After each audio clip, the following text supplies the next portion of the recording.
আসসালামু আলাইকুম। প্রিয় বৃহত্তর নোয়াখালীবাসী, যাদের জন্ম বৃহত্তর নোয়াখালীকে ধন্য করেছে, আমি তাদের সম্পর্কে দু একটি কথা বলতে চাই। স্বাধীনতার প্রথম পতাকা উত্তোলনকারী আসমরব ভাষাসনিক আব্দুস সালাম, বীর শ্রেষ্ঠ রুহুল আমিন, প্রথম এভারেস্ট বিজয়ী নারী নিশাত মজুমদার, বিশিষ্ট রাজনীতিবিদ মালিক উকিল, আমাদের প্রধানমন্ত্রী ও বিএনপি চেয়ারপারসন বেগম খালেদা জিয়া, রাষ্ট্রপতি মাহমুদুল্লাহ, রাজনৈতিক ব্যক্তিত্ব সিরাজুল আলম খান, প্রধান বিচারপতি রুহুল আমিন, সঙ্গীতে প্রয়াত আহমেদ ইমতিয়াজ বুলবুল, কণ্ঠশিল্পী ফেরদৌসারা, চলচ্চিত্রে রয়েছেন আজিম, রজি সামাদ, এটিএম শামসুজ্জামান, নাট্য ব্যক্তিত্ব টনি রায়েস, তারিন, আতাউর রহমান, গোলাম কুদ্দুস, ডক্টর ইনামুল হক, রামেন্দ্র মজুমদার, ফেরদৌসী মজুমদার, ত্রফা মজুমদার। মুক্তিযুদ্ধের সময় যে দুজন শ্রেষ্ঠ ব্যক্তিত্ব আত্মহুতি দিয়েছেন, ঘর থেকে টেনে নিয়ে যাদেরকে শহীদ করেছেন, সেই আমাদের জহির রায়হান, শহীদুল্লাহ কায়সারের মতো লোকের জন্মস্থান আমাদের গ্রেটার নোয়াখালীতে। আপনারা জানেন, শিল্পপতি, ব্যবসায়ী, ব্যাংক মালিক, রেমিডেন্স যোদ্ধা সবচাইতে বেশি নোয়াখালীতে। অন্যান্য বিভাগের তুলনায় আমরা অনেক বেশি এগিয়ে আছি। আমরা কারো বিরুদ্ধে নয়, আমরা চাই আমাদের নোয়াখালীকে ঘোষণা করা হোক। আমরা কারো বিরুদ্ধে চাই না। 6 তারিখ আমরা সংবাদ সম্মেলন করেছি। আমরা বর্তমানের উপদেষ্টা মণ্ডলীর কাছে আমরা জানান দিয়েছি, আগামী 11 তারিখ জাতীয় প্রেস ক্লাবের সামনে আমরা শান্তিপূর্ণভাবে আমরা মানববন্ধন করব।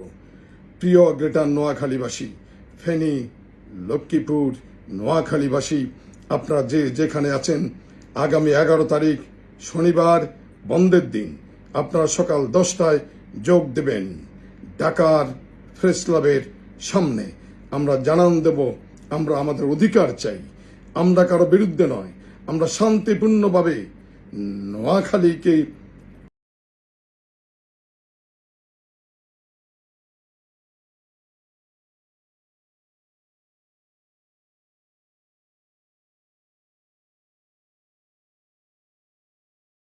নোয়াখালী বিভাগ চাই, এই দাবি কি বাড়াবাড়ি নাকি আসলে যৌক্তিক? নোয়াখালীবাসীর দাবি বিভাগ হওয়ার মতো সব যোগ্যতাই তাদের আছে। কিভাবে? বিস্তারিত জেনে নিন। প্রথমেই অর্থনৈতিক ব্যাপার। নোয়াখালীর ব্যবসায়ীরা বাংলাদেশের জাতীয় অর্থনীতির বেশ বড় একটি অংশ নিয়ন্ত্রণ করে। আবুল খায়ের গ্রুপ, পার্টেক্স গ্রুপ ও বেঙ্গল গ্রুপের প্রতিষ্ঠাতাদের জন্মস্থান নোয়াখালীতে। নোয়াখালী হল বাংলাদেশের সবচেয়ে ধনী জেলা। নোয়াখালীকে বাংলাদেশের দুবাই বললেও ভুল হবে না। কৃষি খাত এবং রেমিটেন্স প্রেরণ, এই দুইটি খাতের মাধ্যমে মূলত নোয়াখালীর অর্থনীতি দিন দিন ফুলে ফেঁপে উঠছে। কৃষি খাত নোয়াখালীর আঞ্চলিক জিডিপিতে প্রায় 40% অবদান রাখে। কর্মসংস্থানের সন্ধানে নোয়াখালীর বিপুল সংখ্যক মানুষ মধ্যপ্রাচ্যে, ইউরোপ ও অন্যান্য দেশে অভিবাসী হচ্ছেন। বিদেশে কর্মরত নোয়াখালীবাসীর পাঠানো রেমিটেন্স বাংলাদেশের অর্থনীতিতে ফুয়েল হিসেবে কাজ করছে। ভৌগোলিক ব্যাপারের কথা মাথায় রেখেও নোয়াখালীকে বিভাগ করা যায়। নোয়াখালী বাংলাদেশের দক্ষিণ পূর্ব উপকূলের কেন্দ্রস্থল। এটি চট্টগ্রাম বিভাগের পশ্চিম প্রান্তে আর চাঁদপুর, ফেনী, লক্ষ্মীপুরের সঙ্গে সরাসরি যুক্ত। এর অবস্থানটা এমন যে দক্ষিণে বঙ্গোপসাগর মানে সমুদ্র বন্দরের সম্ভাবনা, উত্তরে মেঘনা নদী, পূর্বে ফেনী মানে চট্টগ্রামের সীমান্ত, পশ্চিমে চাঁদপুর, লক্ষ্মীপুর। এত বিস্তৃত যোগাযোগ ব্যবস্থা আর অর্থনৈতিক গুরুত্ব থাকা সত্ত্বেও প্রশাসনিক কেন্দ্র চট্টগ্রামে হওয়ায় অনেক দাপ্তরিক কাজ দূর থেকে করতে হয়। তাই আলাদা বিভাগ হলে প্রশাসনিক কার্যক্রম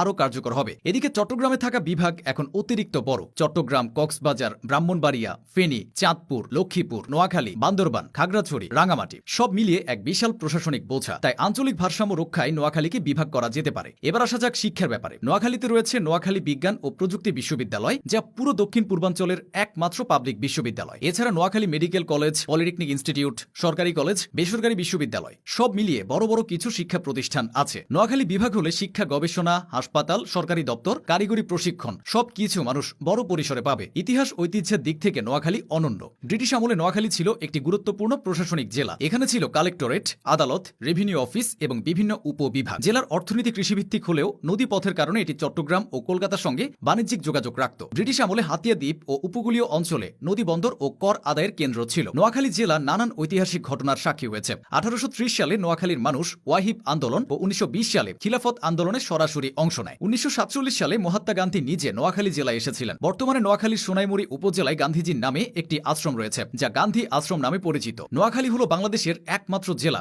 যার নিজ নামে কোনো শহর নেই। নোয়াখালী জেলা শহর মাইজদি নামে পরিচিত। নোয়াখালীর মোট জনসংখ্যা 31,80,000। এই জেলার ভেতরে রয়েছে 9টি উপজেলা, 10টি থানা, 8টি পৌরসভা, 93টি ইউনিয়ন ও 967টি গ্রাম। নোয়াখালী জেলার সাক্ষরতার হার 69.50%। এই জেলায় একটি করে বিজ্ঞান ও প্রযুক্তি বিশ্ববিদ্যালয়, সরকারি মেডিকেল কলেজ ও টেক্সটাইল ইঞ্জিনিয়ারিং কলেজ রয়েছে। এছাড়া এই জেলায় 1243টি প্রাথমিক বিদ্যালয়, 289টি মাধ্যমিক বিদ্যালয় ও 35টি কলেজ রয়েছে। শিক্ষার পাশাপাশি অর্থনৈতিকভাবেও নোয়াখালী শক্ত অবস্থানে আছে। নোয়াখালীর অর্থনীতি মূলত কৃষি নির্ভর। এখানকার 80% মানুষ কৃষি পেশার সঙ্গে যুক্ত, তাই আঞ্চলিক জিডিপির প্রায় 40% আসে কৃষিখাত থেকে। দেশের অনেক বড় বড় রাজনৈতিক ব্যক্তিত্বের জন্ম হয়েছে নোয়াখালীতে। তাছাড়া বড় বড় লেখক, অভিনেতা ও খেতাবপ্রাপ্ত মুক্তিযোদ্ধাদের অনেকেই নোয়াখালীর সন্তান। বাংলাদেশের মহান মুক্তিযুদ্ধেও এই জনপদের বাসিন্দারা ভূমিকা রেখেছে। 1971 সালের 22 এপ্রিল পাকিস্তান বাহিনী প্রথমে নোয়াখালী সদর উপজেলায় প্রবেশ করে। এরপর 1971 সালের 7 ডিসেম্বর নোয়াখালী জেলা স্বাধীন হয়। ইতিহাস, ঐতিহ্য ও আধুনিকতায় নোয়াখালী পিছিয়ে নেই, তাই তাদের জেলা থেকে বিভাগ করার দাবির যৌক্তিকতা আছে বলে বিশিষ্টজনরা মনে করেন।